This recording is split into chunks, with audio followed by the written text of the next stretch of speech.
Hello, everybody, and welcome to episode number 5 of the WP Café show, a show where we chat to WordPress professionals about challenges, solutions, ideas around WordPress development, specifically for solo and small WordPress development teams.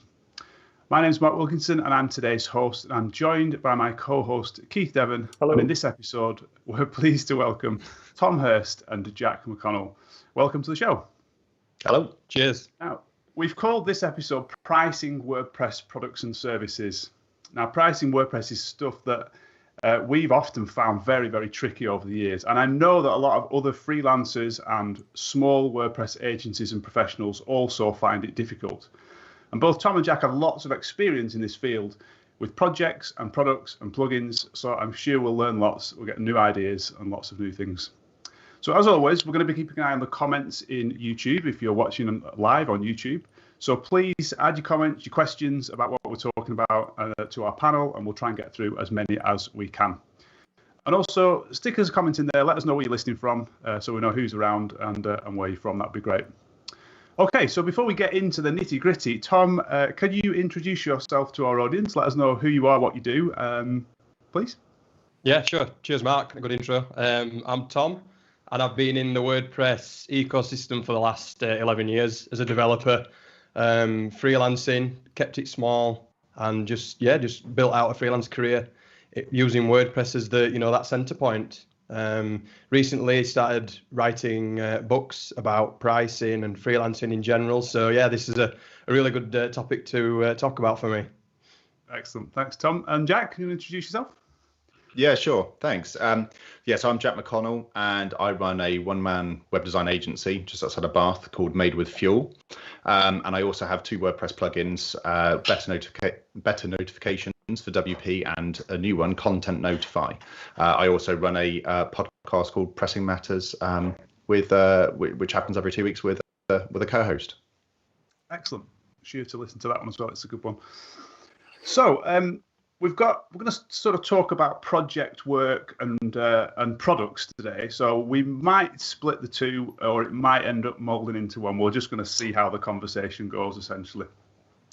So the first sort of question to get us started here is, how do you get from an initial inquiry, email comes in, I want to do X, Y, and Z, to a price? What actually does that look like?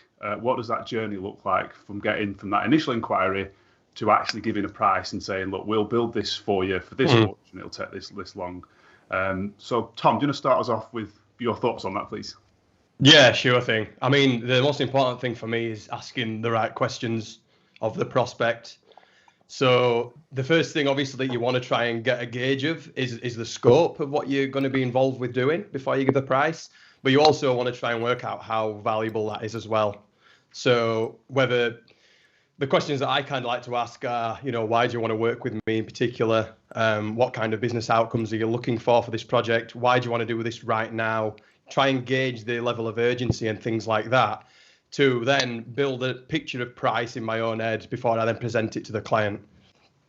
That's cool. Do those things affect the price, the level of urgency and that sort of thing? Absolutely, for me, because let's say someone comes and says, I want it done super, super quick, then that comes at a premium, in my opinion, because I don't do bad work. I can do fast work if I put everything else to one side. So to me, that then has to come with, extra price.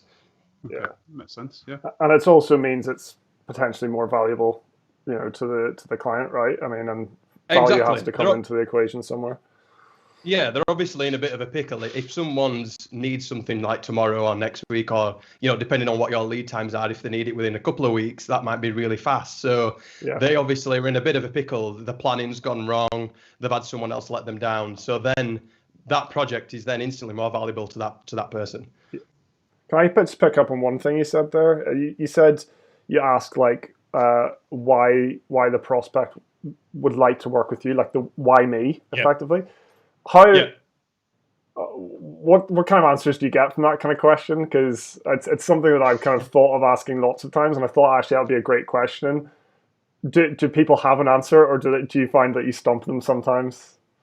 Yeah, you can. There's normally 3 different responses to this. There's one the one that you really want is one that says, "Oh, Tom, I really like your work. You know, or I was recommended to you by someone else, or you did something like many years ago, and I want to come back and use you again." That's the one that you want. So you're instantly, you know, your ears prick up when you get that kind of response. But then you'll also get the one that says, "I don't know, I just googled WordPress developers." Got you. And then you instantly kind of know that they're maybe just fishing for prices, kicking tires. So then, you know, that prioritizing responding to that lead, you know, would probably go further down my list. And then sometimes, you just get the people that say, "Yeah, I've got no idea. I'm literally just wanting the best price." And then obviously that then probably goes down a bit on my priority list to respond to as well. So the one that you want is someone who actually gives you an answer to that, and you can qualify a lead depending on how much you want in work at that moment in time pretty quickly by answering that specific question. That's just you gauging how good a client that is for you, not necessarily gauging what price that project might be. A bit of both, really, because obviously I want to know, do they know anything about me whatsoever? Like I talk about on my website how I do a lot of headless WordPress stuff as a bit of a speciality. So if they come to me and say, "I want to work with you for, I don't know, your WordPress and Gatsby skills or your WordPress and Next.js skills," I know that they've done a bit of research. I know that the whole process is just going to be that bit more smoother if they know who I am. But then equally, what you said, Mark, is I would consider that in the pricing equation too. Because if they really want me over everyone else, then that's valuable as well, right? Yeah, absolutely. Do you find does that conversation normally happen on the phone, video calls, emails? I try to do everything. Well, I try and qualify people by email first. Yeah. Well, actually, no, website first usually. Yeah. But it depends what kind of frame of mind I'm in. I used to try and qualify people by price on my website, you know, through like the contact form. Yeah. So that the minimum option would be, I don't know, 5K or something like that. Yeah. So then it instantly kind of filters out those people that are, you know, lower budget work, or perhaps it's only a small portion of work. But then when I started to try and maybe outsource a few more projects, I kind of took that away from my contact form. So then I'd try and qualify them then after the fact in email. But yeah, all my main sales discussions, at least in the initial stage, take place on email. I try and get it done and dusted there before. Basically, I've got to know that they've got the money before I take them onto the phone, because organizing a phone call and having like a 30-minute sales call is quite draining, I find, on my time, especially as a dev. I find that context switch pretty costly. It's not just the 30-minute sale call. It's, you know, the preparation for that and then getting back into developing after that as well. So I try and do a lot of that qualification, at least initially, by email. Jack, does this... Sorry, go ahead, Mark. They know they have the money. You mentioned that, making sure they know they have the money. I think that's interesting. I want to bring Jack in, though, just to see what your process is like, and if there's anything different or anything that you add to that. Yeah, sure. No, that was really interesting what Tom was saying there. And there's a number of similarities I think we have in how we go about it. The first thing that I do is qualify people more or less based on what kind of budget they have. I'm very open and transparent about what I do, what services I provide, and what kinds of costs you can be looking at on my website. So I find that, like Tom says, it gets rid of like the tire kickers, the people that have really low budgets, the people that don't necessarily see the value in who I am and what I do, and ultimately just want a local WordPress developer or, you know, something.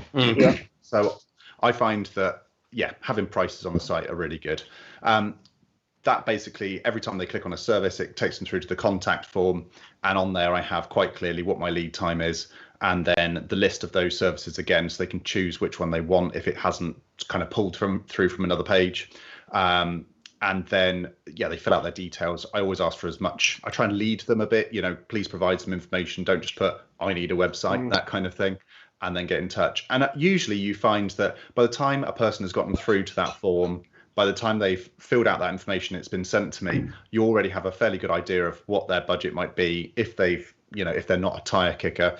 And based on the contents of the form, if they've written very little, you can see what kind of value they assign to their project as well. I tend to find that the people that are more passionate about something are the people that really want to talk about it, or actually, you know, tell you, look, this is the project that I have. I'm building a website for, I don't know, it might be a recipes website or something, and they want to tell you about it and what their USPs are. And that's a really helpful thing. And much like Tom, it's not that I dislike phone calls, but I do also find them draining. You know, they can take up huge amounts of time. You get it's not that you don't get value from it, because especially at a time like this, it's really nice to talk to another person, you know, over the phone, or see them in a Zoom call or a Skype call or something. But trying to organize all of that can be quite draining. So I usually, again, try and qualify them some more, try and get them to fill out a bit more information, and then say, I'm free for a call. And I usually try and leave it a few days or a week just to say, can we schedule a call for this time, that kind of thing.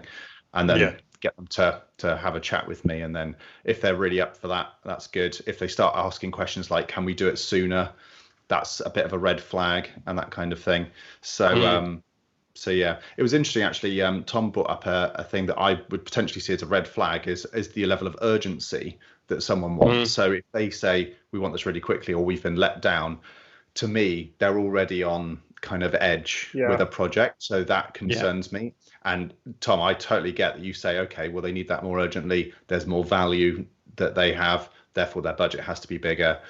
Personally, I tend to give those projects a wide berth, because I don't want a kind of stress or worry.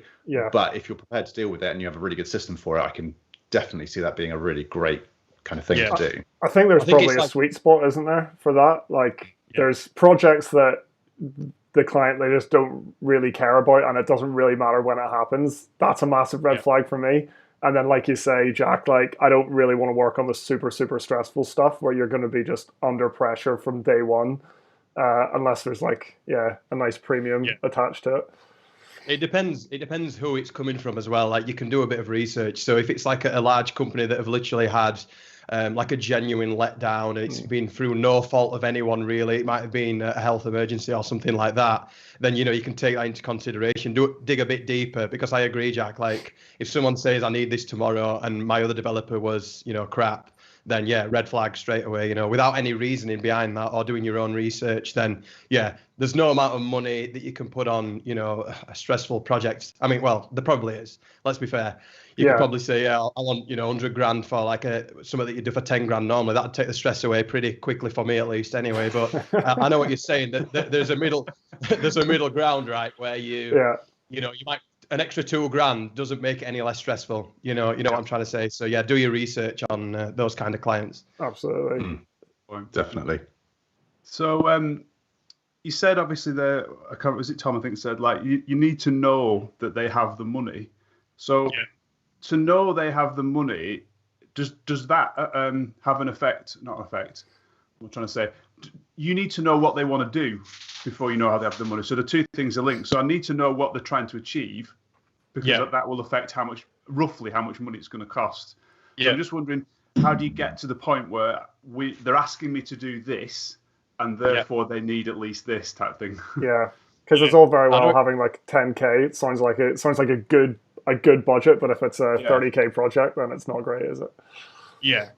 I think one tactic that I've employed really is to give like a range of costs pretty much straight away. So obviously what I do is mainly custom WordPress sites. So some of them might be really simple. It might just be a brochure site, but then some might have an integration. So I see what you're saying, but the baseline I try and throw in is say, look, my projects start at a minimum of X and often exceed a much higher figure. So I try and give like quite a broad range, but it instantly puts that kind of price in their head. And if they don't respond at all, usually, sometimes, or they get back and they say, oh, that's, you know, going to be too much, thank you for your time, you can kind of work out if it's going to be a good fit pretty quickly. But to answer the question about scope, you've obviously got to delve deeper into scope, especially if you're doing a project price at some point. But I've always got like a rough figure in my head in terms of the level of involvement and then how I would price that. And I usually do it in my head as like 5K increments. So let's say we're doing a brochure website. I might say, is it based from a theme? Do I need to bring a designer in? If it's based from a theme, I might be able to do it for 5 grand. If I want to bring a designer in, it might go up to 10 grand if we're doing some like, you know, really some conversion rate optimization or really heavy UX stuff. You know, am I bringing in integrations? Am I trying to get do a headless website or something? Then I'm just going up 555. That's kind of roughly how I would do it to then put that price in their head really early on. Okay. And then if they balk at that price, then obviously, you know, it's not going to work. With that price, do you Do you stay on the low side? Do you go on the high side? Do you try to go somewhere down the middle? High side. On the high I've side. always gone on the high side. Yeah, I've always done that. I've always tried to, I suppose sometimes appearing as the premium option is a marketing tactic as well. Yeah. And I've always tried to do that because number one, obviously I know I do a good job and I believe in my level of service.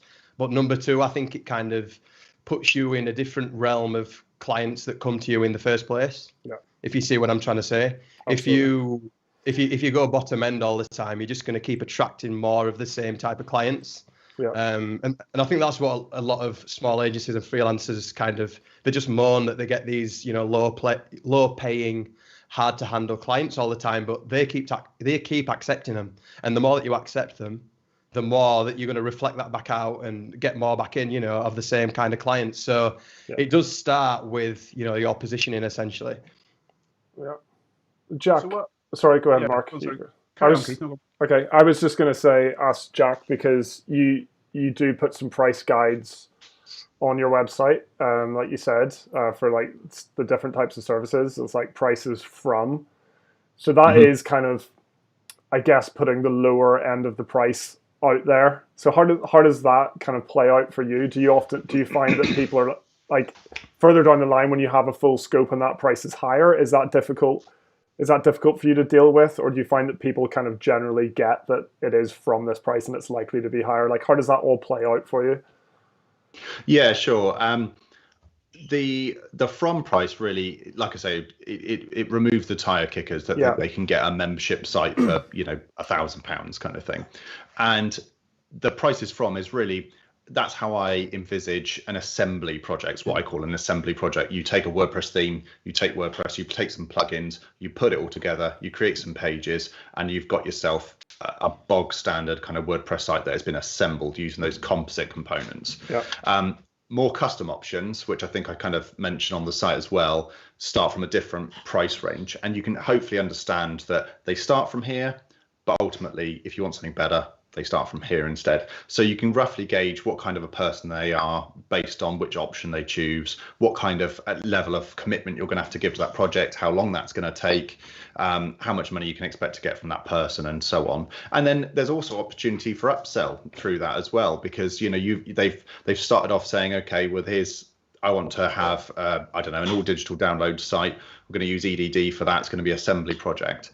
But then all of a sudden, once you get into the kind of the meat of it, they're actually selling something that will need some custom plugin development or a custom part of that theme which needs to be developed. So you can add that on, and it just gives you an idea. Really, it's just starting point, and it is mostly to kind of remove tire kickers. But I try and make it fair.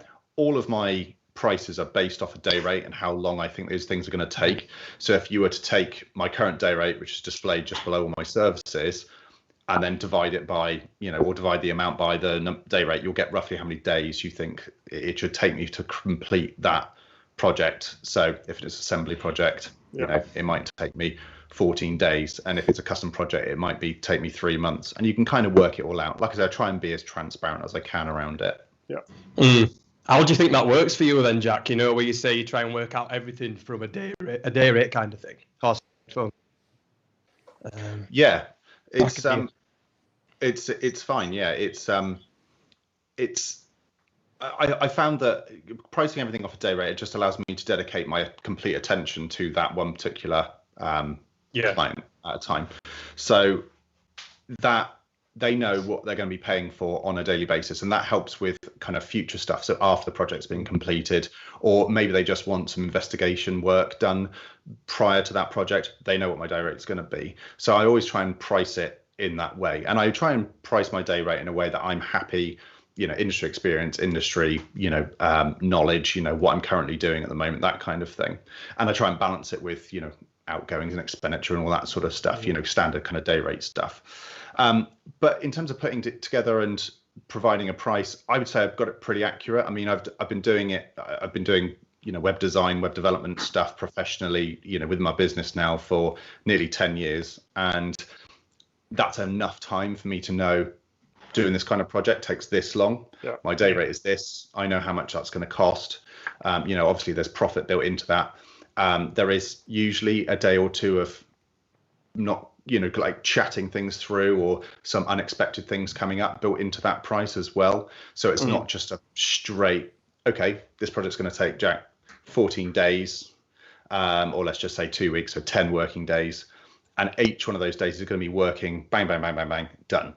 There's always going to be stuff built into that as well. Chatting at the beginning, chatting at the end, launching the site, stuff that you don't actually think of, not actual development work, not actually assembly work. And that's all kind of built into the price, really, just based on experience of, X number of projects I've done over the years. And I know how long those parts take.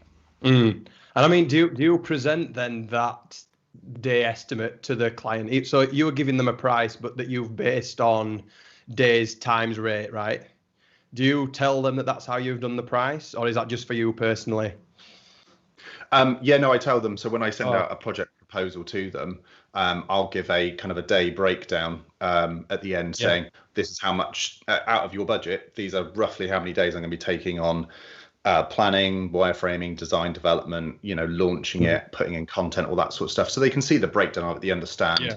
And again, they should be able to kind of pull that back out towards, this is Jack's day rate. This is how he's spending it on our project. This is the budget we've given him, and it all should make sense to them. Yeah. So are they paying for a project cost, or are they paying for a number of days? That's what I'm getting. The point being is, if you've said I'm going to spend 14 days, and actually you've miscalculated it because you've maybe not done that thing exactly before, are you taking the hit, or are they having to pay more to you to finish it off? Yeah, it's a good question. So I always make sure that they understand that it is an estimate that I'm providing based on all of the information, aggregated from, the phone call, the project, initially getting in touch, everything we've talked about, the project proposal, everything. It is an estimate. It's not a quote. Yeah. And I think that's something that I see quite often, that people think quote and estimate is interchangeable. They're not. They're two completely separate things. So I make sure that they understand that and they're happy with that. I always make sure, look, if something doesn't go right or there's an area of uncertainty in the project, like, okay, we need to connect it to this API service. I'll give an example, actually. A couple of years ago, I was asked to write an integration with a postcode, UK postcode service. So they want to pull that into a Gravity form. You put in your postcode, it then goes off with that postcode, grabs a list of addresses, you choose your address, put it all in, so on. There was a bit of an uncertainty around that because their API was behind, a login. You had to pay for that service first. The client didn't want to pay for the service before they started using it. This was kind of a couple of months in advance. So I said, okay, there's uncertainty around this part of the project. When we get to that part, we will get you to sign up. We'll have a look at the API. We'll see how it works. We'll pull it all in. It's all much of a muchness. It should be, I roughly know what to expect, but because there's uncertainty, I would keep aside, say, 1 or 2 days worth of my day rate, have that on top of what you've already got if you can. And then that way, if there's any problems, we've got that to play with as well. So I always try and make sure I highlight those parts to the client.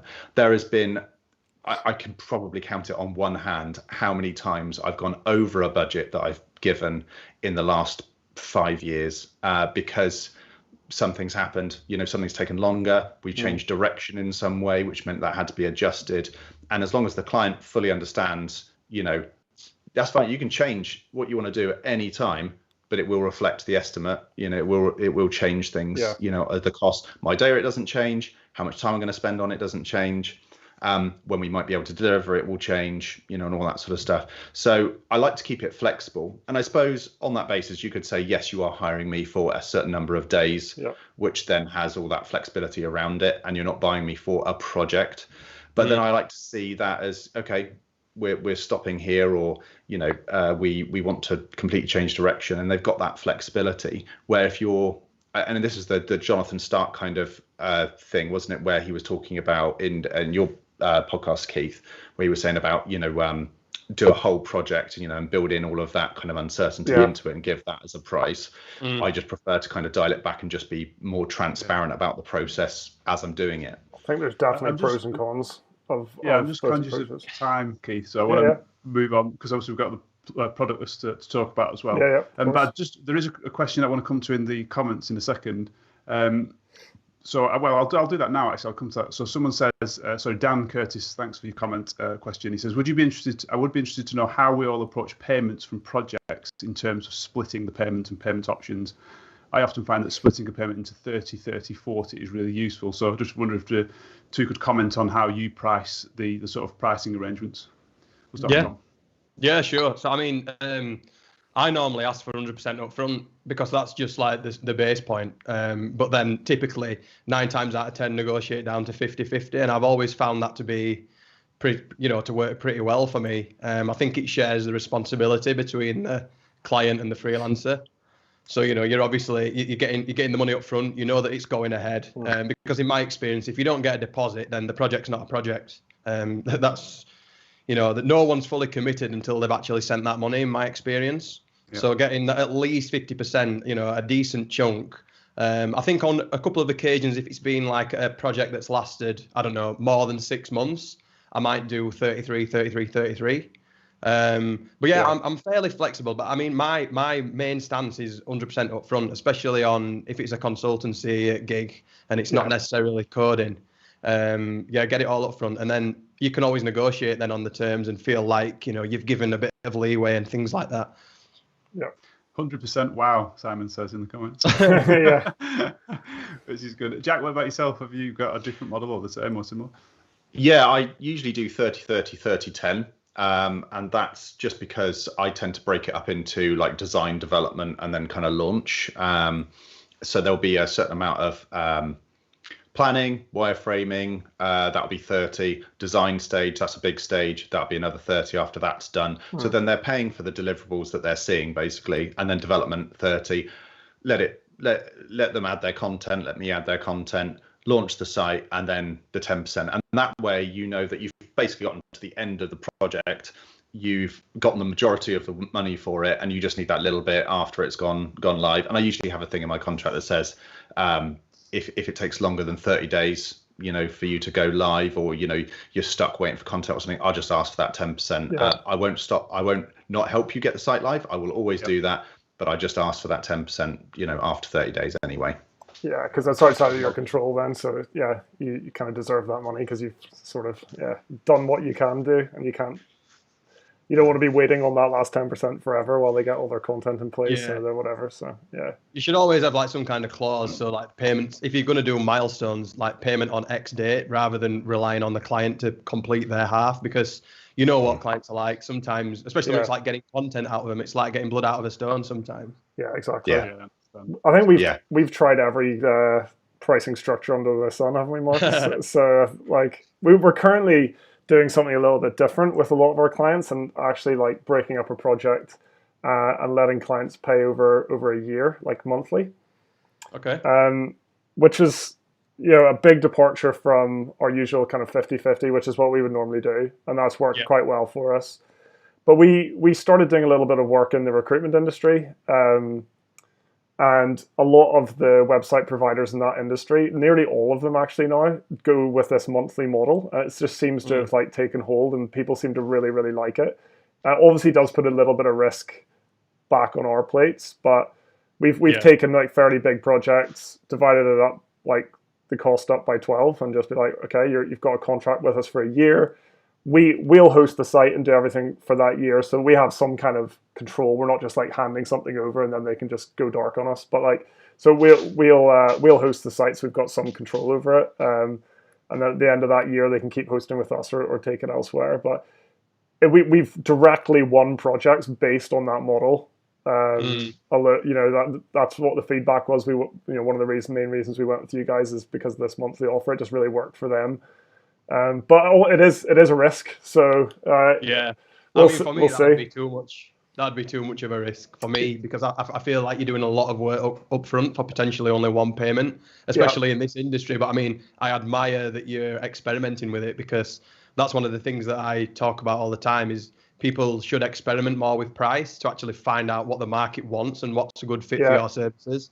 Because a lot of people, they might pick a day rate and stick on it for 5 years. And then that's all that they ever do. They never raise the price. They never try different tactics like what you guys have done. That's really a cool story. There is one caveat to that, in that they have to host the website with us. So we can't have it hosted somewhere else for that 12-month period. For obvious reasons. But most of like I said, we won work based on that. So it's obviously it's quite nice as well. Like the kind of recurring revenue that creates as well. So if Yeah. you know, if we can get up to 10 or 15 clients or whatever it is, like doing that, like we've got a really nice steady revenue stream. It's not so much kind of feast and famine. And so a minimum contract then of 12 months. Is that how it works? yeah. I think we've done it can 12 both. Can they leave after that and you'll give them the site? Or That's right. Yeah. Yeah. Their website, they can do what they want with it. Yeah, once it's paid for, then they have options. So yeah. Is it like a productized service then that you did? So is it like a set price for everyone, or is it custom? No, it's custom. So we it's like a normal custom project. We price it up like a custom project, and then we just slice it up. Just divide it, yeah. And we do actually, another thing worth saying is we do put a premium on that. So if they take that option over the year, they'll be paying 20% more. Okay. So that kind of offsets a little bit of the risk that we're taking on. But people still seem to go for it. So if it works, we actually end up winning in the longer term. From a price point of view. If people are going to you for that specifically, then I think you could probably go even higher with that premium. Yeah, possibly. More than 20%, definitely. Yeah. So it's just been interesting. Yeah, I'm conscious of time again. I want to get onto products. There is one last question that I do want to ask about specifically on projects and retainers and things like that. Something we get asked all the time with initial inquiries, and it's sort of like someone comes along and says, "What's the ballpark price for this?" And how do you handle that? Because I can understand why the client wants to know how much it's going to cost. And me and Keith always chat about examples about outside of the web industry. So my example is usually, I want an extension on my house. I haven't a clue what it's going to cost. Yeah. So can you just give me a ballpark to get me in the game, if that makes sense, as to whether I can actually afford this? So I just wondered how you handle that question. If you've ever had it, Jack. Yeah, I have. Yeah. Like I say, a lot of the time it's on my site and it gets rid of, it doesn't get rid of, I say it like it's a bad thing. It just, it means I'm getting the more clients that I want to deal with as well. As that's another really big reason behind it.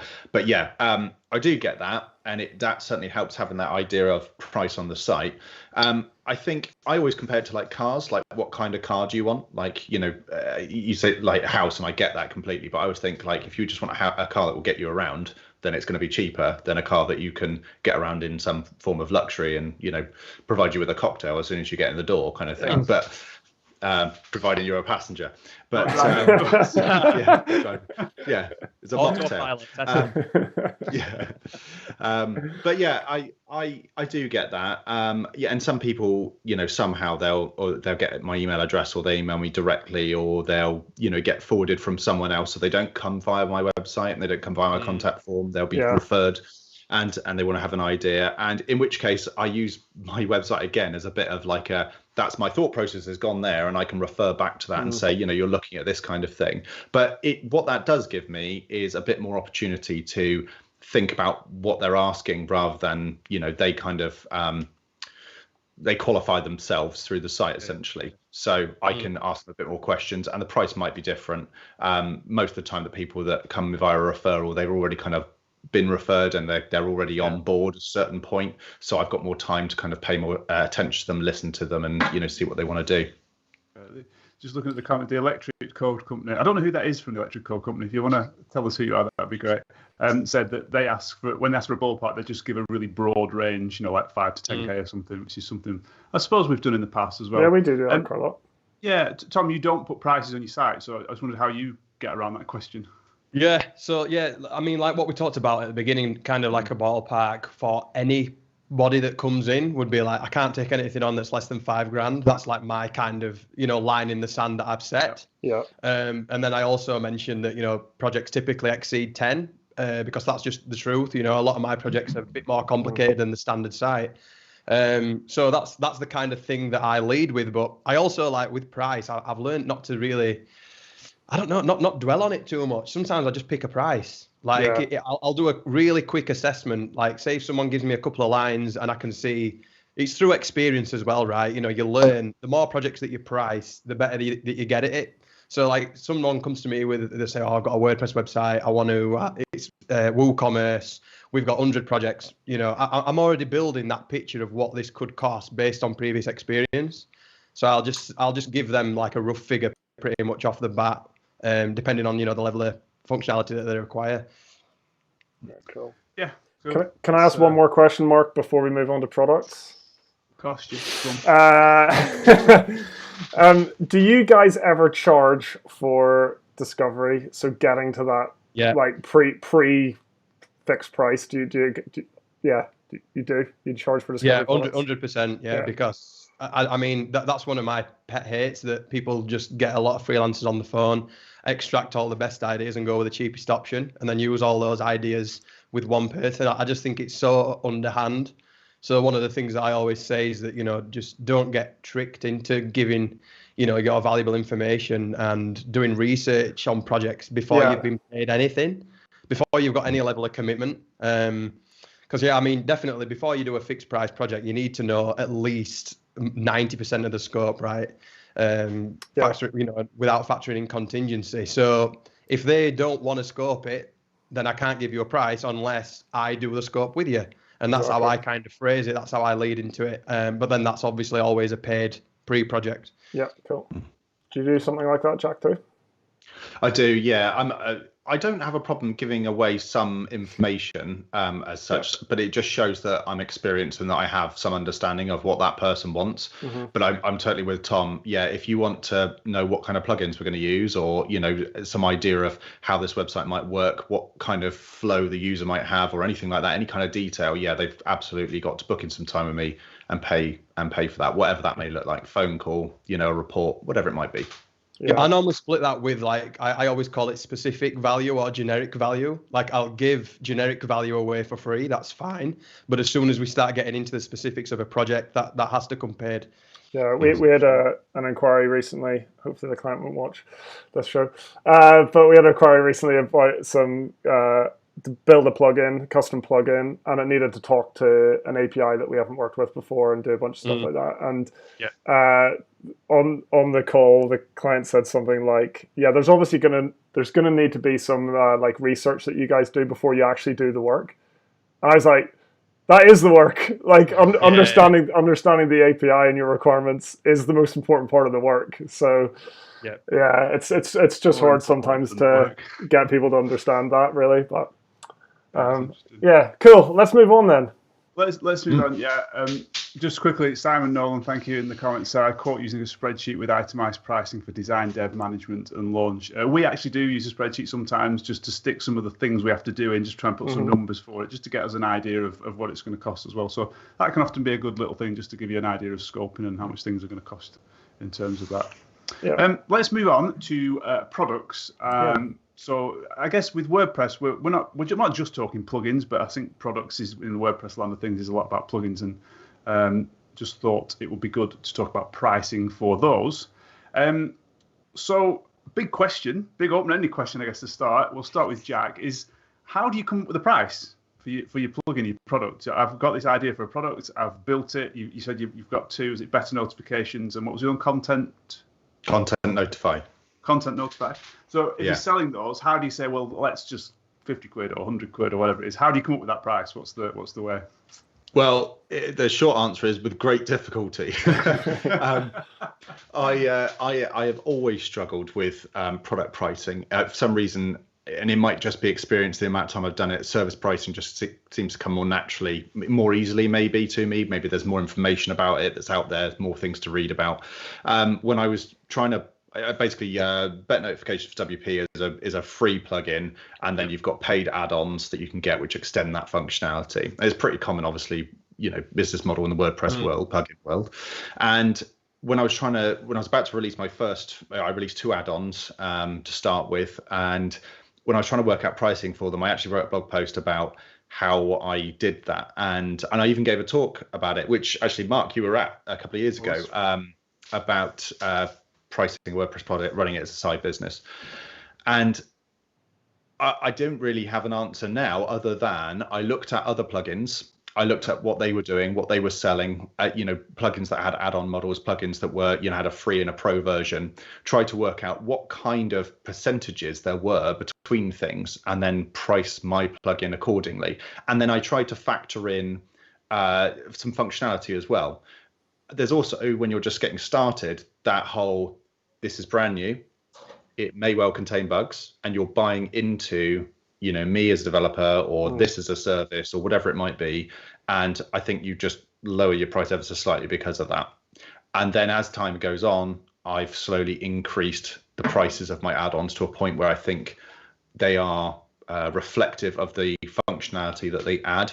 I try and factor in with my sort of service head on what kind of cost savings and benefits those are going to give me if I install that. So this plugin, if I had to develop it, or develop, even just a hodgepodge version of it using, even just like a hodgepodge version of it using like advanced custom fields or a post type or whatever, and put that into a theme, how long would that take? And then try and make sure that mine is not only competitive, but also it shows the value that you're getting from doing that. And it's in a plugin, so it should be better. It's in the right place. It's a functional thing, not a visual thing, and so on. You mentioned that you look at other plugins to try and gauge were they competitive plugins, or were they just plugins in general and in the WordPress space? They were plugins in general. To be honest with you, I took inspiration from mainly Easy Digital Downloads because they had a huge library of add-ons, and they had obviously first-party and third-party add-ons available at that time. And obviously, they've moved a bit more towards like first-party ones or acquiring third-party ones now. But I liked what they were doing because you got to see the whole scope of things. So you had people with a very small amount of functionality, a very functional little add-on, and it might be just a few pounds, like £10 or something. And then you had whopping great big things like their software licensing plugin add-on that was I can't remember the price, but I want to say it was under $100 at that point, where they changed their pricing model a few years later, a few years ago now, and now it's like $249 or something like that. But yeah, I just tried to get an idea. That was when I was starting off. I don't follow the same kind of pattern now. When I had to price my new plugin, that's just a premium plugin. There's no free version, at least not at this time. And I just was going for a pure premium option. This is the price. And then I set 3 price tiers like you normally do. This many sites, that many sites, unlimited sites. And that was a completely different thing because it's not an add-on. It's not the free and then the add-on model. It's just the one thing that you're buying. So I'll come to you in a minute, Tom. But when you were doing the better notifications one, you mentioned that you've got the freemium, so it's free. Anyone can use it. Was that a conscious thing that you thought, I'm going to make it free and then I'm going to make money on add-ons? Or was it just that you wrote the plugin and thought this is awesome, let people have it, and then thought, I could actually add some add-ons and sell them? It's more the latter rather than the former. Okay. So when I built it, it's because I built it with a friend over a weekend, as a lot of plugins are made, or things are made in general. And I built it because I couldn't find another solution for what I wanted to do and an easy way to do it. So I did it as more of like I can do this, we can do this kind of thing. And then we put it on WordPress.org, and then it started to grow because other people liked it as well. And then it got, changed and adapted and, improved and so on. And then I thought, well, now I'm that far down the road, I can see, okay, well, we do email notifications. That's what the plugin does. Wouldn't it be great if you can include information from custom fields? Because that's not just, there's that in WordPress. So that was an add-on. That was the first add-on we released. And then other things have come up. Mapped out when you built the original one, in that, I know I could do this and this and this. Or have they just come about since almost? Yeah, no, they came about since. I mean, I always had an idea of things that you could add on to it, but it wasn't in the form of like individual add-on plugins. It was always like I can see where this could go. I mapped it out. I had a roadmap basically, and then it became quite easy to sort of say, well, this has value to people. This could be paid, that could be free, and so on. And that's how I've tried to do it. And I've always tried to weigh it up, so I'm not just concentrating on all my time on the paid stuff. I'm also giving back to the free plugin as well. Cool. Let's go to Tom. So what about you? I know you've got your book that you sell. So how did you come up with the price for that and decide on the pricing? Yeah, so I was just going to say my product pricing experience is kind of different to Jack's because I can remember like 10 years ago thinking I'm going to build themes. I'm going to put them on Theme Forest. And I was always like moved away from it because of the support and the tie of the support, having to do all that, and updating it and things like that. So that's what always shied me away from that. Like you say with the book, that's where my product pricing experience is. And similarly to Jack, really, I looked at what other people were selling their ebooks for. Yep. For me, there wasn't really anything like, especially my pricing book, out there, that was comparable on Gumroad. I mean, there's obviously Jonathan Stark's Hourly Billing is Nuts. I think he prices that at $49, something like that. And to be honest, I just picked a price and I just put it up and just tested it basically. I went with $19 initially, like as a pre-order, just to try and get some sales in and just to actually spur me on to write the thing. And then I put it up when I launched to $39, and it sold $10,000 worth. So I must have got something kind of right. But I think, I'm going to experiment with the next one. Maybe going a little bit lower at that full price cost and see how it goes. But it's just all about conveying that value, like what Jack said. With a plugin, like how valuable is this functionality to this person who's searching for it? Yeah. And it's the same with the book, because there wasn't a lot of information out there similar to what I write about. I thought, this is quite valuable. So that gave me the confidence to put it up at a slightly higher than average price, I would say. Yeah. That's kind of how I came to that level of thinking with a $39 mark. Do you have to sell the value of that book then on the page where I'm buying it, do you feel, or does that not matter? Is it just the title of the book does the job? I'm always selling the value of the book, like with all the tweets that I do and the landing page and tweaking the copy and things like that. And I think that's just sales in general. You've got to talk about the benefits of your product, no matter what it is, rather than, it's got this feature, that feature, it's this long, whatever. Talk about the benefits. What will someone get out of working with you or buying your product, essentially? And that should be a number one marketing strategy. Yeah, I was surprised actually, Tom, to hear you say that you're going to experiment with a lower price point. I would have been convinced that you were going to go high next time. Yeah, I know. And then to be honest, that is typically what I would normally do. And that's my normal approach. But I am learning that pricing services and pricing products, especially ebooks, it's kind of different. It's not this, you can't apply the same thing. And I'm sure it's the same with the plugins, Jack, as well. You can't just take the service pricing mindset and apply it to the products. It's a different kind of market. It's a different kind of buyer. So I think I'd probably go about $10 lower, to be honest, on the next one. Even though I stand by what the book's worth, and I think I'll never reduce that price because that's just my pride. People always ask, oh, you're going to run a discount? You're going to do a sale? Nope. It's $39, and if you buy it, you buy it. If you don't, you don't. Yeah, I remember, must be a couple of years ago now. I don't know if you guys saw like refactoring UI, all the stuff around that. So there's that, and that was released as an ebook, and it came. So I'm just looking at the page now because I was just wondering if the price had changed. They're selling that for $79, but the complete package they priced at $250. So that was like including a bunch of videos and some like downloadable resources and things. And I remember thinking, oh my god, I've never seen something so expensive. I bought it. Like it was just like, because it's exactly what I wanted, it's like it's worth it. It was worth it to you at that moment in time, right? And I just think with your book especially, Tom, like it's valuable. Like it's you're teaching people how to make money. So I just think maybe you could experiment with something higher, and it's that thing like maybe the higher you price it, the more value people will attach to it as well. So I don't know. That is part of the strategy, Keith, to be honest. That is part of the strategy. I want people to read the book. I want them to invest in it. I don't want them to just buy it for $9 and never read it. Exactly. You know what I mean? I want to make it a higher price. I want people to review it. I want people to talk about it and things like that. I think, it's probably just getting more eyes on it at the moment for me to get more sales. But I think I've sold about 365 copies. Oh, congratulations. Like which is, thanks. So it's a decent start. And like I said, the pricing book's got to be the most expensive book, right? So out of all the ones that I write after that, they can be a little bit lower, but the pricing one will always be the highest price. Exactly. Because I always think with anything like this, you think, well, if it wins me one more project in a year, or if it allows me to put my price up by 10%, like what's that worth? And then it's worth way more than $30 or $40. It's like that's it, and that's what you've got to convey in that on that page, like what you said before. Just talk about those benefits. Like you say, if you can make an extra, I don't know, even £1,000 on one project, exactly, then it's paid for itself 100 times over, isn't it? So. Exactly.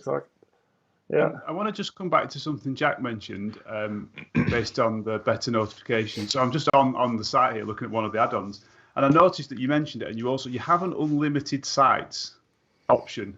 I just wonder why not just let people pay for every site they want to use it on? What is the rationale for making it like, here, pay this and you can just use it wherever you want? Yeah, it's a good question. So actually, I started off with 4 offerings rather than 3, and I know 3 is like the golden number for selling things, but I started off with 4, and it was a single site, a 2 to 5 site, a 15 site, an unlimited site.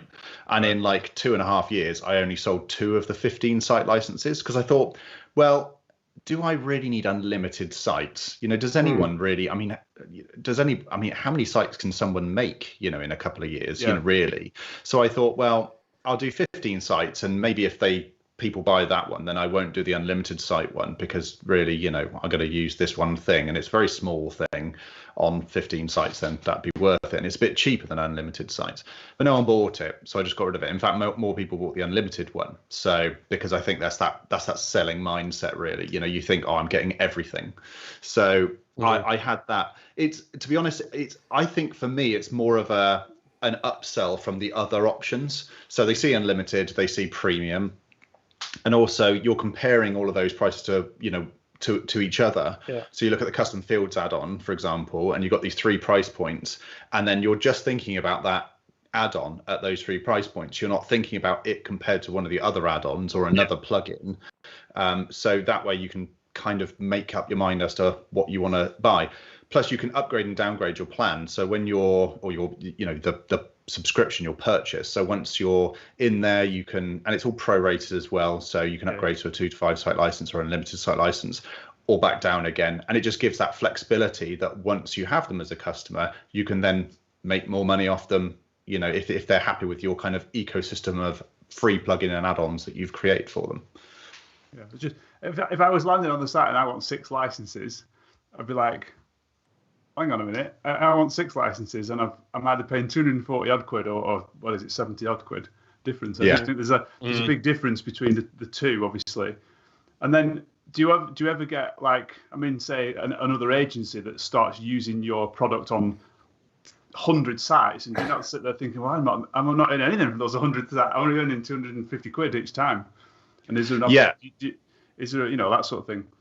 Yeah, absolutely. So I will be the first to admit that my pricing in general needs a bit of an overview, because for the add-ons, because I've done quite a lot of development on some of the more popular add-ons in the last year. So it does need to be looked at. And I did do that about this time last year as well.